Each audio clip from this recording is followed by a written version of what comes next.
The time to tune in on this wonderful Sunday day that we had here, going into the Sunday evening, Sunday at Mike's. I always start out by thanking everybody for taking the time to watch, and I do appreciate it so much. It is greatly appreciated. You spend a little bit of your valuable time with me. Always want to thank you. Let's take a look here and see what's going on. Make sure everything is lined up all nice and pretty. Yeah, it works for me. Scott, how you doing, sir? First, as always, I appreciate you being here, man. It really is. It makes it worthwhile. It really does. Yeah, I'm trying a different angle tonight. Yeah, this works for me. This is fine. This is okay. Yeah. How's everybody doing out there? Well, whether you're watching this live or you're going to watch this in the rerun, I want to start out by talking about a few things that's been going on, my observations lately before we get into it. While we wait for more people to join into the live stream here, Mr. Watson, welcome. How you doing, sir? Good to have you here. Welcome. I had the great pleasure last night. I was watching the sun. Saturday is sacrosanct for me. I don't do anything. I don't think about anything. But I do like to watch a movie.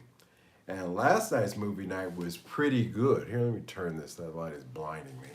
Last night's movie night was pretty good in the sense that I really liked it. I really liked it. It was the Led Zeppelin, Becoming Led Zeppelin movie, IMAX movie. And I really, really like that movie. I never tire of hearing about Led Zeppelin. You know, John Bonham, as I've said 1,000 times, is my favorite, one of my favorite, no, my favorite drummer, without question. And that's all the way around, regardless of the genre. And, you know, I always talked about how he was a disciple of Gene Krupa. And, um, and just really how he took jazz polyrhythms and elevated them into something that his son can do. His son can pull off. He's the only other drummer that I like now, to be honest with you, is John Bonham's son, because he's got the chops of his old man. But I have to honestly say that in that movie, even as much as I know about Led Zeppelin, there were some things in that movie that I just really surprised me that I had no idea.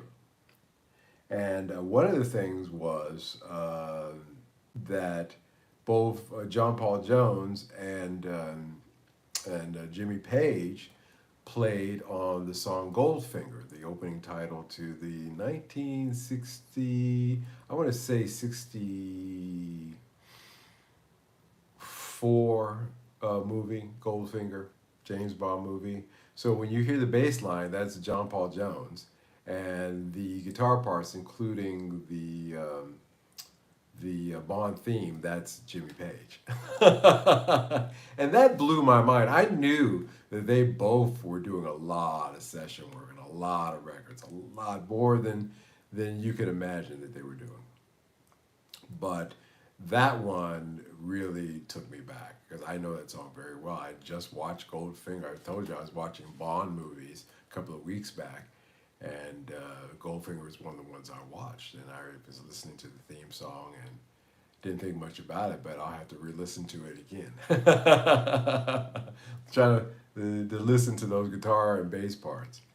But yeah, I recommend it. It's on what is that? It's on a streaming service. What was that? Netflix. So check it out, and you will not be disappointed. It is 2 hours worth spending.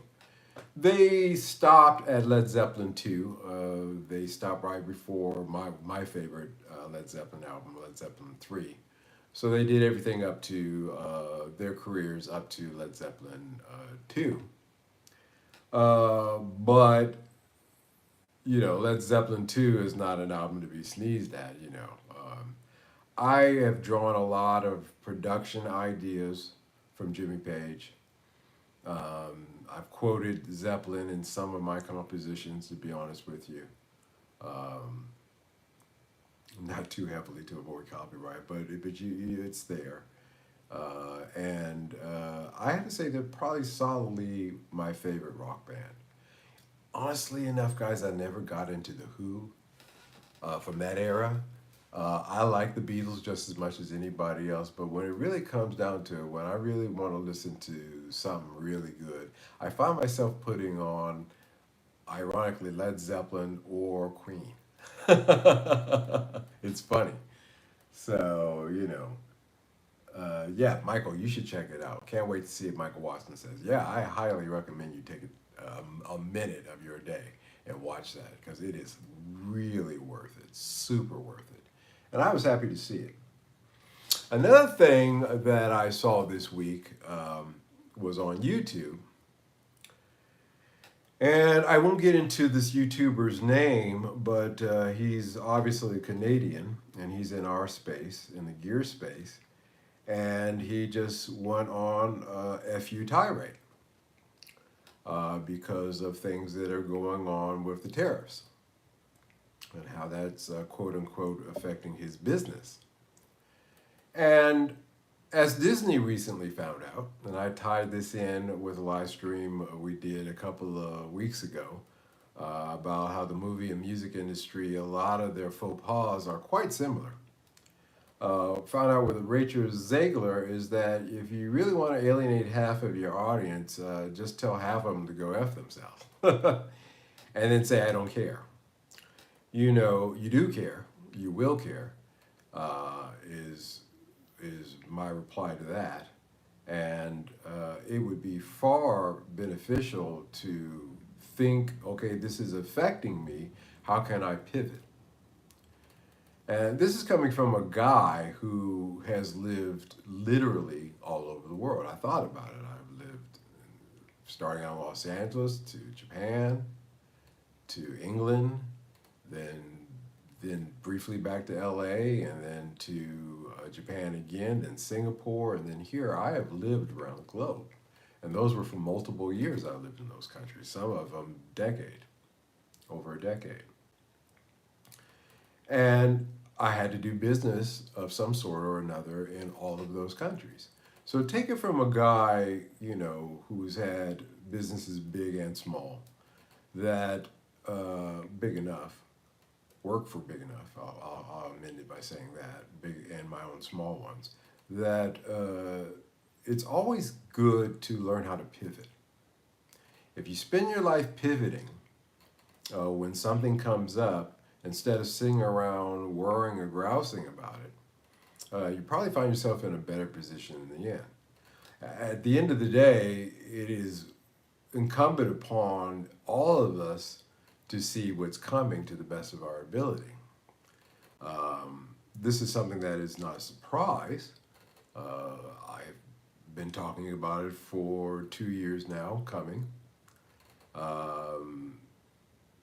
You know, Three Chord Dave has talked about it quite a bit before that, and here we are now. And so it's not like it wasn't, to be expected. But I thought tonight that I would have an adult conversation about it, and what I really think about what's been going on. Now, I know we like to have a little escapism with our YouTube viewing, and sometimes we want to get away from the news and things of that nature. And I'm not going to get into the news too much with this one because, first of all, this is not going to be a popular subject tonight. The End of Cheap is tonight's title. And but it is going to be something that I think if you take the time to listen to what I'm trying to say to you, that it may prep you and give you a mindset that would be healthier going into things that are yet to come. So let's not talk about the latest fuzz pedal or the latest Fender Stratocaster clone of their own making. Now we're going to zoom out, way out. You know, I always like talking about looking at a situation from 30,000 feet to try to catch in the whole of the scene. I remember the many times flying into Cambodia, and you're flying over a landscape at different times of the year, and you notice during the monsoon season, areas are extremely flooded. You notice in other periods when the dry season comes in that it is more lush and green, and that the topography changes, but the land remains the same in that regard. And you have to kind of look at what's going on right now when we look at the music instrument industry, and we have to apply that same kind of overview to it. So that's what I want to do tonight. I had a conversation with my Uncle Carlton. My Uncle Carlton's opinion of all this is he says, I'm not buying another piece of recording equipment. I'm 83 years old, damn it. And some of my stuff is vintage, you know. I said, yeah, I got you. But what we don't want to see is that occurring, of course, in a younger generation. He agreed with that. So let's zoom way out to talk about something that's reshaping the guitar world, whether we like it or not. So this is a whether we like it or not. Tariffs, inflation, and global currency instability. It all sounds a bit abstract when we see it in the headlines. But here's the thing. It's already making our gear more expensive. We've seen that. Harder to get. We've seen that. And in some cases, completely disappear. I had an experience last year where I was going to my parts guy in Japan, and he was out of everything. And I don't think that the situation is going to make that easier for him. And so I bet you now it was okay there for a minute, but I bet you it's getting real scarce on those shelves again in Akihabara. So again, having the experience of living around the world and not just looking at this from Eurocentric or a North American centric, viewpoint, a more broader viewpoint tonight is what I want to talk about. So let's set the stage. For the last 20 years or so, we've lived in what, in my opinion, is a golden age of gear. We lived in a golden age of gear. Think about it. You know, do you think guitars like the Squier Classic Vibes or any of the nicer Epiphone Les Pauls, all those parts on eBay from Japan and China, where you could build, in that case of myself, a great rig of your own? This is only possible because of globalized trade, stable currencies, and cheap labor overseas. And this globalization, interestingly enough, where it was supposed to lower the cost of things, in the long run, it became a chase to find the cheaper place. First in Japan, they started making guitars, and they moved it over to Korea very briefly, and then they moved it over to China when they were ready. And Frederick, how you doing? Good evening, sir. Welcome to the party. And then it moved to Indonesia, and you hear about Vietnam, who capitulated, by the way, today, along with Thailand and Cambodia and a few of those other countries. They are going to have zero tariffs on American imports, which means that it'll be reciprocated. So you'll see a lot more Vietnamese guitars coming out here in a minute. In a minute, because that's the conduit that seems to be that opened up first. And so there's an interesting spot there. But this globalized trade has really come to a head because it got to the point where there was, it just wasn't working. The prices were still going up. Quality was improving, but the prices were going up. And now all of a sudden, the gears to that system are grinding to a halt on purpose by the actions of the United States government. they decided that instead of us all waking up one morning and realizing that we were in a economic situation that really we sensed that we were in, but suddenly have to force it all at once, face it all at once, or do a controlled demolition. And much like Bretton Woods of 1944, the OPEC gold, swap in 1973, and now here in 2025, we have come to the end of an old system, the OPEC system, and we've moved into God knows what, and that's the one that people should be concerned about. But I'm not going to get into that tonight. But the recent tariffs on Chinese goods, that's just not about politics. It's part of a bigger shift towards protectionism, and getting rid of a fractured global trade. Already seeing it hit our world. As I mentioned in the live stream last, and I'd like to tie this into that last one. If you haven't seen it, please do watch it. Bax Music went bankrupt. Cosmo Music in Canada closing. Just Music in Berlin shuttered last year. And Sam Ash in the States is a distant memory now, becoming a distant memory. And that's not even the whole story. See, even if you can still technically buy something from overseas, it's going to cost you more, way more. And some things have ground to a halt. As a matter of fact, Jaguar, if you haven't heard, is no longer going to be shipping cars over to North America for the moment until the dust settles. And, that's really a big part of it. Mr. Two Hats, how you doing, Maddie?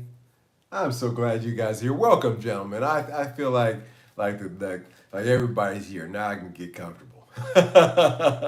I'm so glad to see all of you guys, man. Mr. O'Brien, the cherry on the cake. Good to see you, sir. Really good to see you guys, by the way, if I haven't said so yet. It's really a pleasure to sit here and talk to you about these things. I want to have a conversation, an adult conversation among adults. And I certainly do have that crowd here.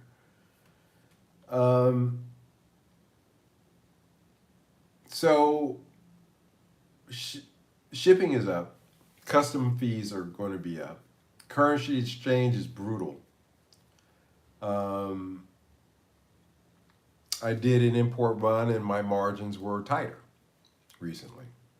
And I have to be very selective and think about those things. However, I will say in my case that I import things from Asia into Europe, and right now there is no tariff friction. As a matter of fact, I do believe that because of the lack of things that would be coming in from the United States, probably I'll get my stuff a lot quicker. I'll probably get it processed and delivered to me a lot quicker because there's a lot less stuff going through.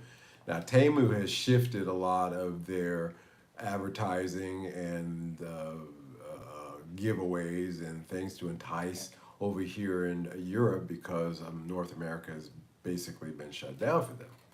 So you do see where people are pivoting. And I mention these companies that are pivoting, or in the case of the Chinese companies that set up in Vietnam seeing this coming, in order to have a pivot to, are going to benefit. And again, it is, instead of bitching and cursing and calling out half of your audience, I unsubscribed to that gentleman, by the way, because of that. I don't attribute it to a lack of intelligence. He seems bright enough. It was just a case of immaturity that, just hit me on the wrong day. What I said, instead of doing that, let's talk about what you can do. You can pivot. We can look at the people who are in the situation, the big ones and the small ones, and see how they are pivoting. And we can do the same, or we can sit around and cry in our tea. Now my margins are tighter than they've ever been, but this just isn't me. This just isn't a me problem. If you're a player, this affects you. That pedal you've been eyeing, it could possibly be 30% more next month.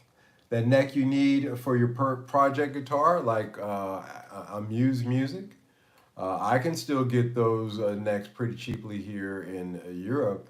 That option is no longer there for the United States. It would make sense. Just as a sideline, by the way, you know, no, I'm not going to get into that. Never mind. So I want to have a real conversation tonight. You know, about moving on. You know, because I believe that the pivot moment is here. However, I, much like anybody else, everybody else, uh, could hope the outcomes that are possible, the best ones, do come true. But where things are heading and what the basis of the next monetary system is going to be, because you have to realize, you know, this is going to be, I don't think people understand the implications of this. This is going to be a different way of doing business. And in that kind of environment, there are going to be opportunities or there's going to be traps and flat out dead ends. And I think that in all seriousness, it behooves me to give my experienced opinion on what might be, a way to go. And let's not ignore another piece of this puzzle.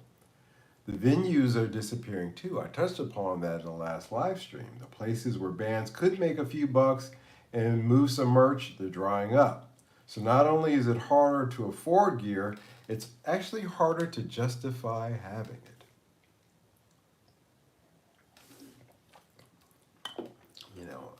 I mentioned it in the last live stream, but I don't think I really hammered how, you know, you know, there's a symbiotic relationship between music venues, music stores, and record companies. There used to be. And I think that, in studios. And I think that that ecosystem, if one link in that chain, which we've seen, dies, and I haven't even included in some other links in that chain, but those are the main ones, then the other ones inevitably will suffer and die off themselves unless they pivot. So, but again, just to touch on that point, it's not only harder to afford gear, but it's harder to justify having it. And I talk about when I do a record, because I'm blessed in the regard that I can play all the instruments myself and sing and write, and I'm a lyricist as well. The cost of putting together an album, and I can record myself. I'm the whole package. I'm the old school, the way they trained us back in the old day, back in the 80s and 90s, on how to be a self-contained package where you could walk into a studio and you could produce everything, record it, put it together yourself. You didn't need anybody. Those days are gone. But there are cats out there who can still do that.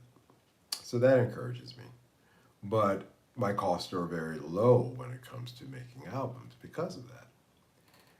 And for bands, who you have the guitarist and the bassist and the drummer, and the singer and all that. And I was watching that Led Zeppelin documentary, and one of the things that I realized when they were making Led Zeppelin 1 is because of John Paul Jones and particularly Jimmy Page's associations with the big studios, they were able to get into Olympia Studio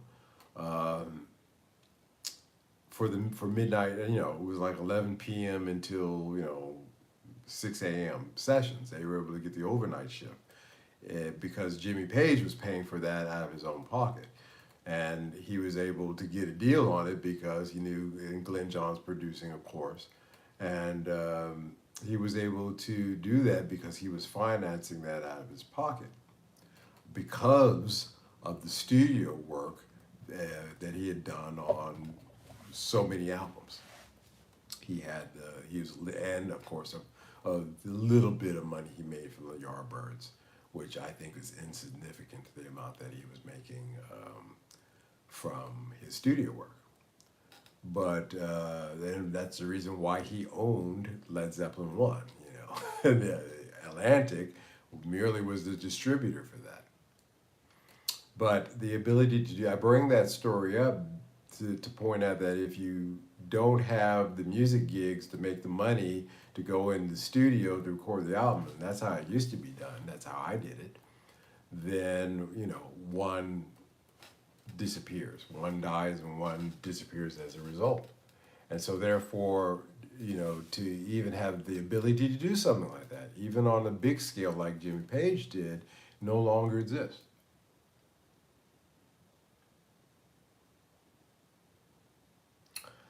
I have a lot of respect for Prince and Lenny Kravitz of the world that can be a one-man band. Thank you, Scott. It was training. I told you, when I was 16, they put us in Black Bull Publishing in a little room with a Tascam 4-track and a Casio keyboard and said, come up with something. And I learned right then and there that, and also, so that forced you to get better. That and other things that I had to do. And whenever I went into a recording studio, when I paid for it, I was not paying just to record. I was paying to learn as well. It was so funny. Jimmy Page said he did the same thing. He was in there asking the engineers, what does this do? How do you do this? How do you do that? And that's how I learned and was able to get jobs working for Babyface and being a second engineer and doing things like that. It was a system that trained you in all those areas, and it was up to you whether or not you wanted to excel. But that system has died. And I really am glad to see that there are still cats who can do that. Trent Reznor is another one. There is no 9 Inch Nails. That's all him, as you guys know. Made 2 hats. I had to do it all when I was composing for TV ads too. Yeah, that was the other thing, man, because and my turnarounds were 24 hours usually, maybe 48 if I was lucky. I had 2 days, 1 or 2 days to get it done, and it had to be done, and yeah. Mike, not to sidetrack you, but what's your thoughts on Stevie Wonder's In the Key of Life album? Okay, I don't mind that. Let's change up tonight and have a happy conversation about me. For God's sake, all this is supposed to be about music anyway. The Key of Life album has probably some of his most well-known compositions, starting from track 1. Don't Worry About a Thing, I believe, is the first track there. But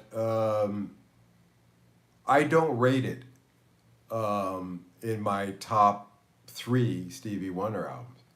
And it's funny that you should mention that, because I was thinking about this the other day, about why Stevie Wonder's The Secret Life of Plants is the best album he's ever done.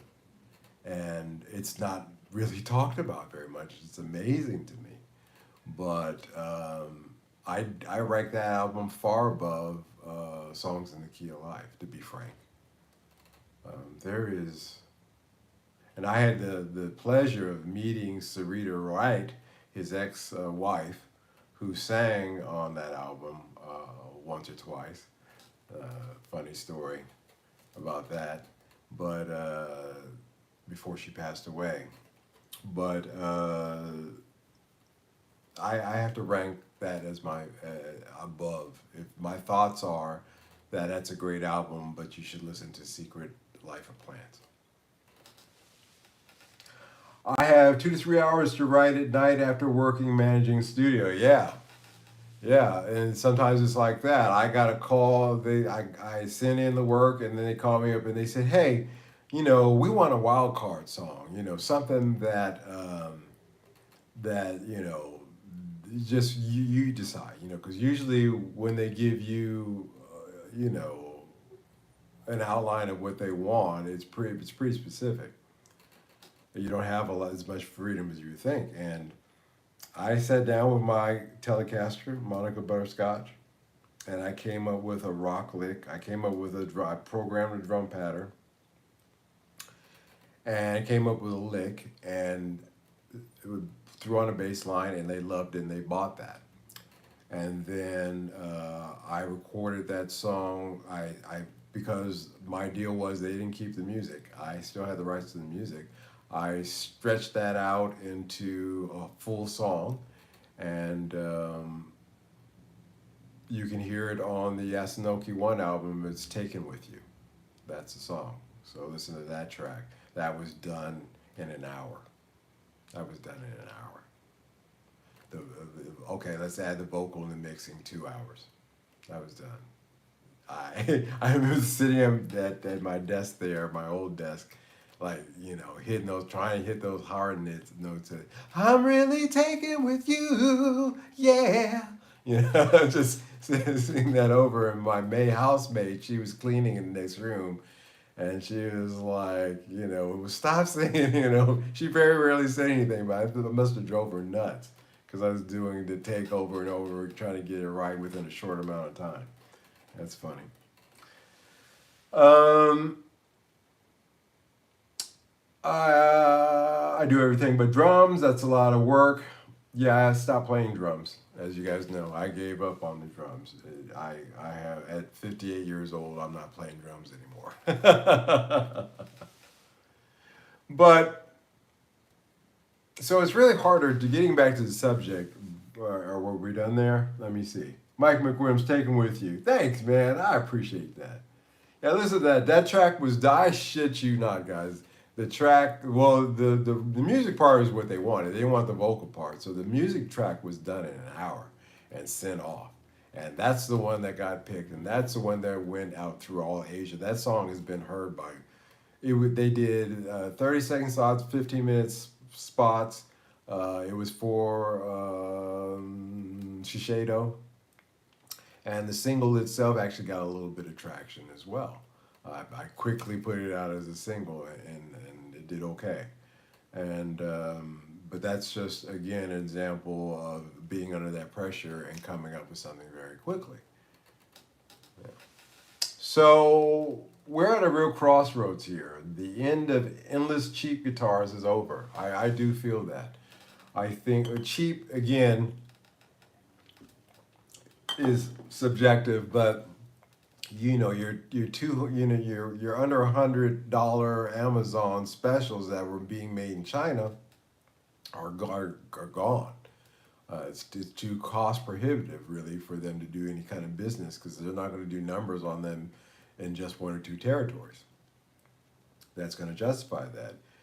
You'll see the rise, of course, to fill in that spot now that they've capitulated the Vietnamese models, but still. It doesn't mean that we have to give up, like my Uncle Carlton, who doesn't need anything, to be honest. He has a full recording studio worth, like an old style recording studio worth of stuff. I just think that we need to get smarter. Again, the pivot.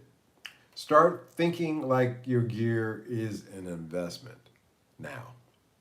I always talk about, well, you don't have to, you can just enjoy it. You don't have to necessarily look at it as an investment. I think those days are over. I think I'm going to first recommend to you that you look at your instruments, all of them, as an investment. Because it is. Learn your tools. I've told you before. Know your tools. Learn to mod and repair. And above all, stay informed. I think that really the I'm good philosophy has reached its apex with this moment in time. Because if you truly were good, then you've gotten basically everything that you need, and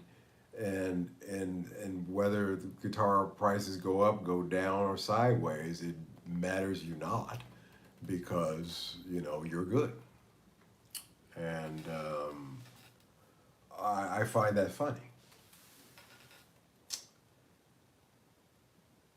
Wait, now is that your video, Mike? Let me see what's playing here.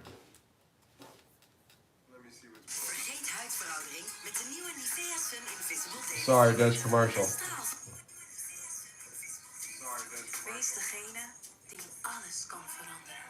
Another Dutch commercial.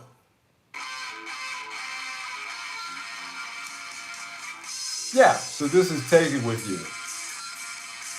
So the reason it just sounds so wild is because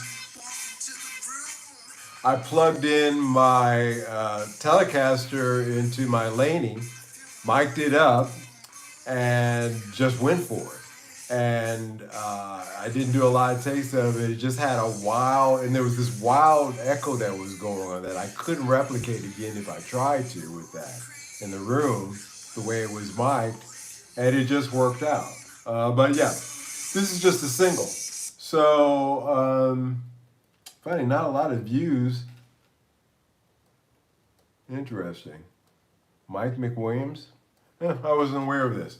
Well, I need to move this over to my upstairs to the right channel. I just immediately put it out on a couple of places, and this song is basically that's how I printed some CDs of it as well, and put those online. I think that again, it's just a good that's me. It's a good example again of just lightning in a bottle. I really like that. I'm really taking with you, yeah. I really like that song. It has a lightness to it. I was in a good mood. And I was actually writing about somebody specifically that I knew. It was actually a woman that I knew, at an advertising executive that I knew. I was writing about her because it's just the way, whenever I would run into her, it's the way she struck me. And I was taken with her. Strolling in the Moonlight. Yeah, Strolling in the Moonlight is a good one too. That's funny. So this video is the balcony of my house in Japan. I recorded that on the deck. I bought a house outside of Tokyo and recorded this one on the deck. Just spruced it up with some flowers and stuff that day, and went for it. This is and it actually did the editing, shot the video, edited myself. Really simple stuff. This song is a beautiful song. I wrote this when I was in Kyoto. I was literally strolling in the moonlight on a path called the Philosopher's Path, and under the moonlight, and the lyrics and the music all came to me at once. And yeah. I haven't listened to that in a while. I'll tell you though, somebody asked me the other day, they said, wow, man, you got so many tracks on Spotify and your albums. How many, of all those songs, which one is your favorite one?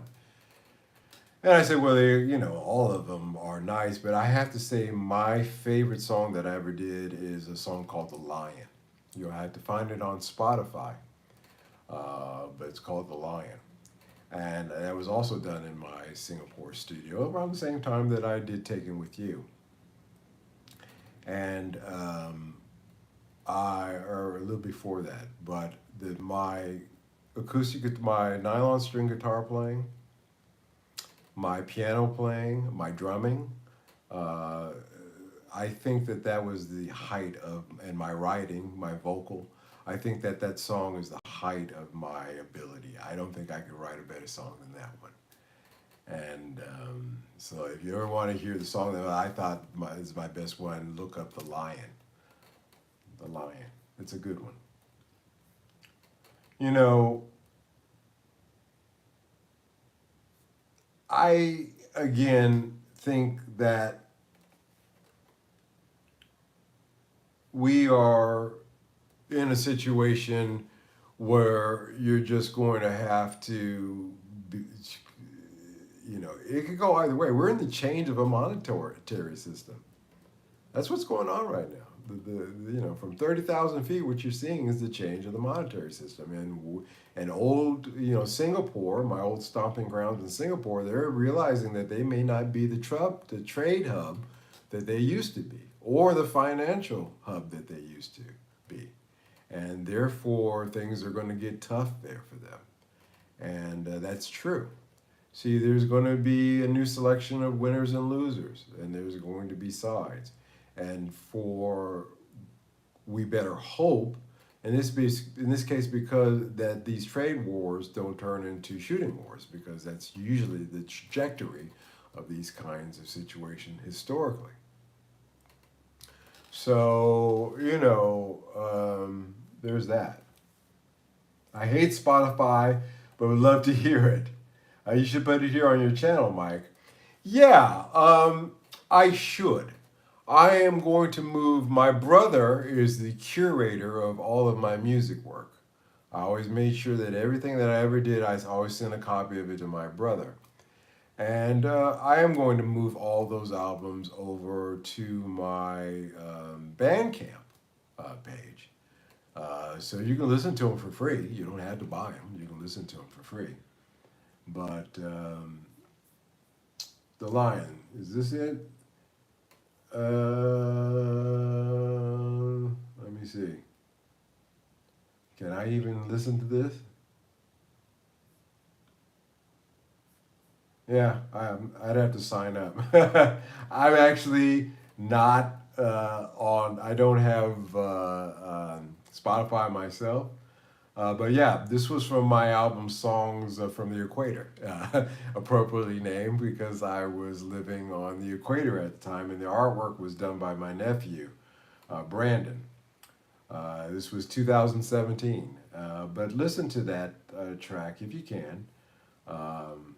Listen to that album if you can. You'll enjoy it.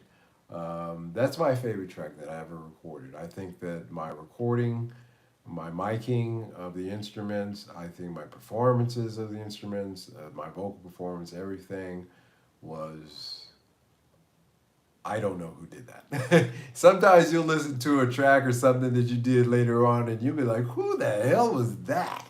And that's one of my, who the hell is that, tracks. And that's why I know I like it, because I can't believe I did it. That's the truth on that. That is the God's honest truth. Hey y'all, I'm going to rewind and watch from the start, but wanted to pop in and say, hi Ben, how you doing, sir? Welcome. I'm glad you popped in. We're just kind of chatting here. We're winding this down because I just wanted to talk about pivoting, and I didn't want to get in too deep, but the end of cheap is here, and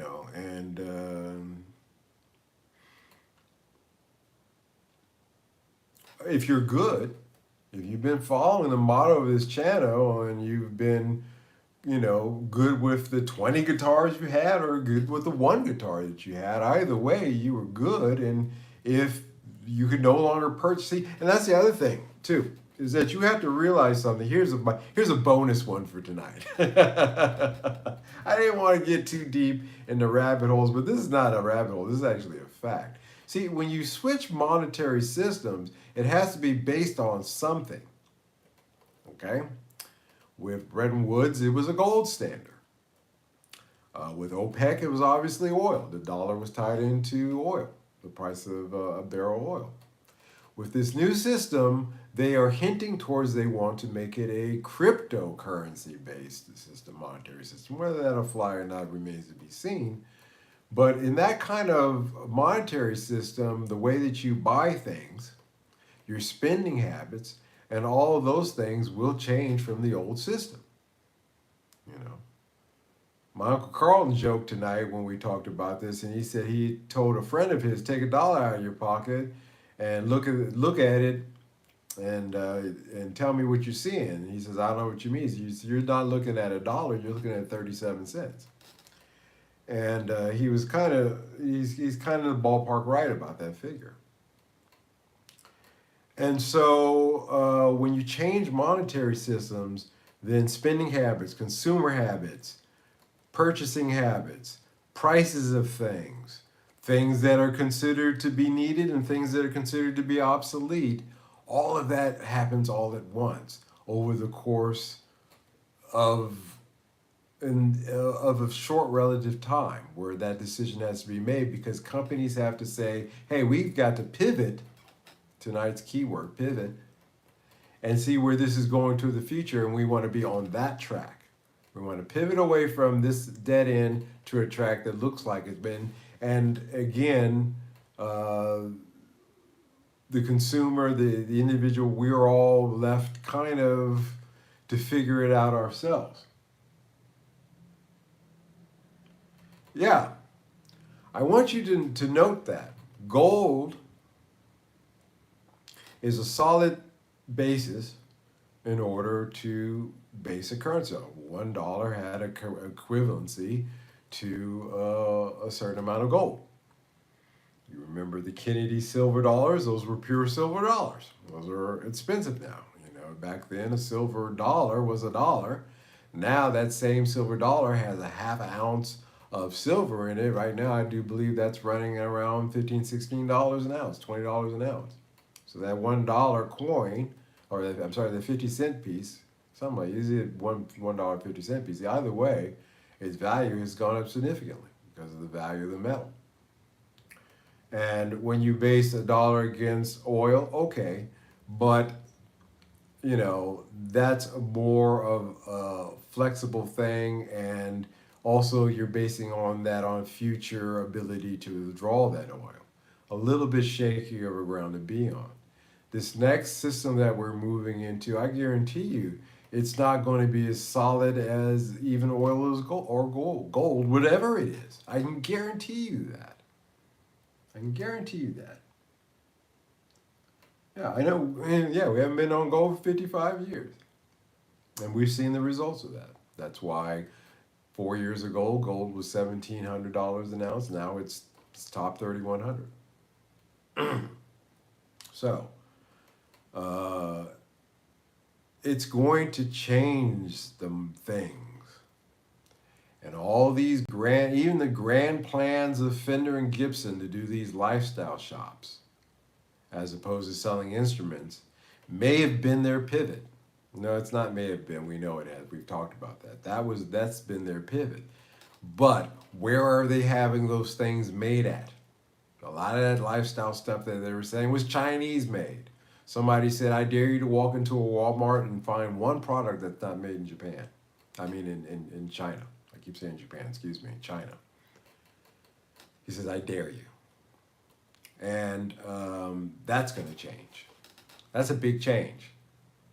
That means everything in that Walmart has to be replaced with something from somewhere else, or manufactured in a non-existent manufacturing facility within the United States. So that's going to require time in order to get that up and running. But when you change monetary systems, everything is up in the air, and right now, everything is up in the air, guys. We're literally, it's that, when you get into that Boeing and, the vomit comet, and they take that and up in the air, and then they nosedive it so they can simulate weightlessness for the astronauts in training. We're in that floating space where we're diving. Now, we're hoping that plane is going to pick up and do, but we shall see. But we're floating. We're all just running along a path that's quickly disappearing under our feet. That would be a packed parachute. Yeah.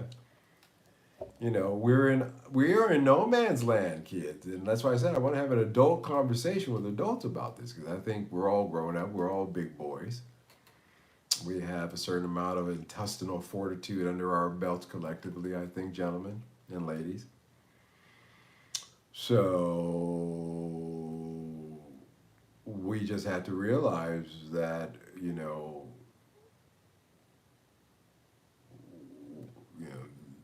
tomorrow the future is bright or not. The future is bright or not. Is kind of where we're at, and I can't say, but I know that if things do go to a crypto-based new currency, whatever it is, then the days of just casually being able to walk into a pawn shop may be over, where cash may be over, because that's not how that system's going to be. We don't know. We don't know. And so if you're still thinking in terms of the old system today, as of, going on 12 p.m. on the 6th, 7th of this month, April, then, you haven't pivoted in your mind yet, because the pivot is that it's going to be a new system coming up here. Globalization has been ground to a halt, and for good reasons in some cases, not so good reasons in others, results in others. But again, that fruit will bear itself out, or not. See, that's where we're at. 100% agree with you, Mike. Thank you, Maddie. I eat off the kids' menu, but that's so I can afford guitars, not because I'm a man child. Yeah, prioritize your money where you want to. Because I said, look at these as investments. I never said that. I always hedged a bit, but we're moving into a time where you might want to view them as investments and take care of them. But the landscape is changing, and the old system has been abruptly changed, and we see that in the markets. We see that in a lot of things that are going to be coming, guys. I'm going to be sitting right here with you. I don't want these live streams to be turned into downers, and I don't think we went there tonight. I think we were pretty positive. Again, like I said, I'd like to give suggestions on how to think, rather than just sitting there like, well, I can't do my business. What am I going to do? It just reminds me of that scene from The Godfather when I see him as a grown man, act like that. When The Godfather grabbed the singer, I forget what his name was, and because he was like, "Oh, Don, my voice is going, I can't sing anymore," And The Godfather said, "Hey, when are you gonna act like a man?" You guys know that scene? So, it's kind of like, yo, man, I feel for you, but we're all in this soup. So, let's collectively say, all right, let's keep it positive. Let's talk about ways we can pivot when they come obvious, or share information, or do something positive. I think that is time better spent. Mm-hmm. I think it's mental anguish avoided, because we're all going to go through some pain here. I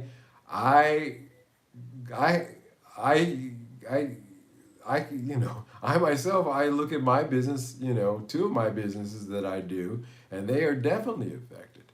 I just have to pivot. I can't sit around and whine and cry about it, because bills still need to be paid. Dogs need still to be fed. Things need still to be done.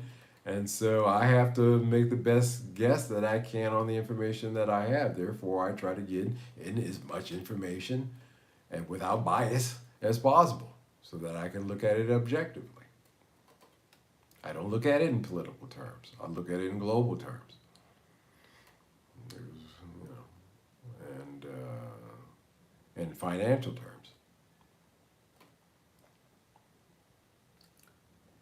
Isn't that Celine Dion? She was having a stiff man cry the other day.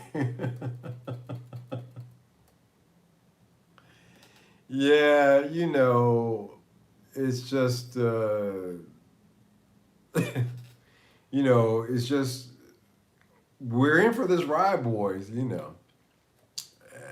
That's all I can tell you. Buckle in, get your favorite, libation because, it's going to shake out the way it's going to shake out.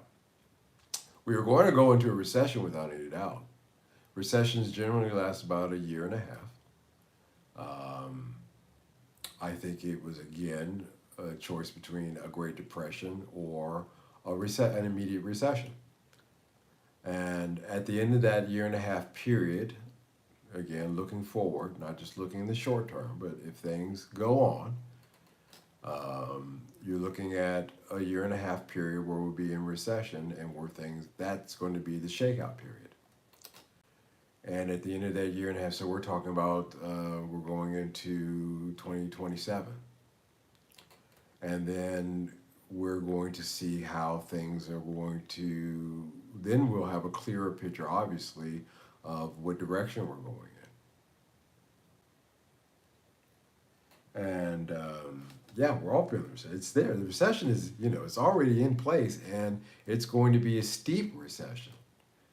Uh, I begin recessions tend to last for a year and a half, and we'll just say we'll mark the beginning of this year as a start point, a reasonable start point, as any other, and the data would show a little bit earlier than that, but we'll start from the beginning of this year, and we'll go ahead to the middle of 2027, and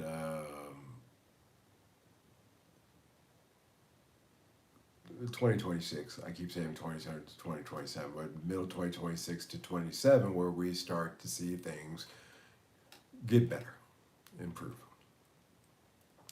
But in the meanwhile, in the meantime, we are going to have to bear it. You know, we're going to have to strap in. Strap in, strap up, strap in, whatever. Strap them on either way, and be good with what we have. I again, I have to pivot. I have to talk to some of my buyers. I have to see where their thoughts are here. The closing down of backs may have been a good thing. In my mind, I could see that. Well, it's less competition for you guys, and people still come to you, so maybe that's a good thing. Or maybe they're having the same issues, and they may be closing 6 months from now. I have to, in other words, and if that's the case, then where do I go from there? But instead of worrying about that, I merely say, okay, it's a lifelong habit that I've developed, and it's because of the lifestyle that I've lived. But there's always have a plan B. Sometimes a plan C. And the old saying, this too shall pass, applies here. This too shall pass. It will pass. And we'll come out on the other side of this and we'll see where things are at. But in the meanwhile, it's going to pivot to selling wheat. Just got to find the right block of land. Should be easy. I'm going to pivot to selling wheat.